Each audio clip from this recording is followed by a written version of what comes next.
sarebbe un centro questo, a mo' di museo, per raccontare della prima guerra mondiale, no? Qui è scoppiata la prima guerra, quindi a destra c'era l'Austria, a sinistra l'Italia. Ecco, è un confine di Stato. E in quella zona là dietro c'è ancora una... Ora io dico ai bambini tante volte, noi godiamo della libertà perché i nostri nonni l'hanno pagata con la vita, e quando c'è la belle giornate qua avanti a destra si vedono i gradini di Re di Puglia, la parte alta.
Ciao Giovanni, sono disperato con una giornata così brutta.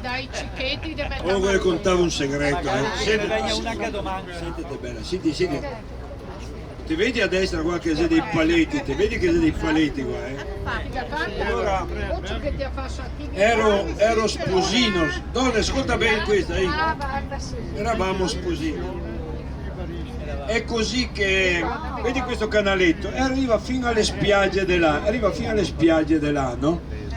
e eravamo sposini, mi andavo a pescare con la battella, la barchetta, abbiamo fatto la stiora c'è un tettuccio per dormire sotto, no? Una volta i pescatori le facevano de came, no? E noi abbiamo messo un telo, abbiamo dormito 3 notti, eravamo sposini, ho messo le passerelle, oggi poi i passerini, siamo andati a fare il pioggia.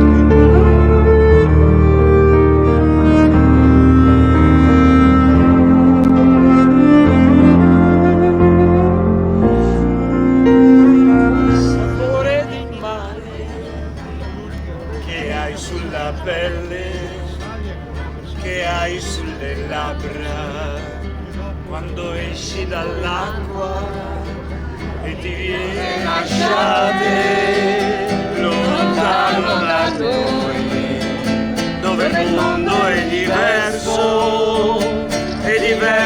da qui, il tempo e dei giorni che passano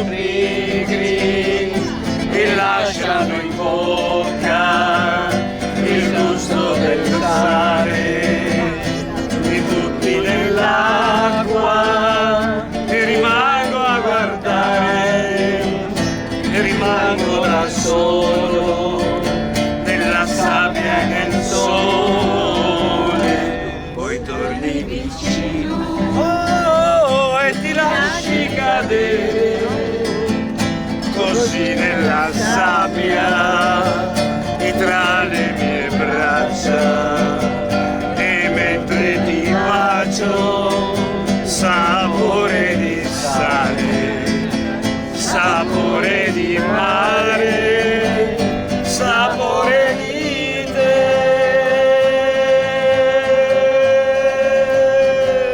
sapore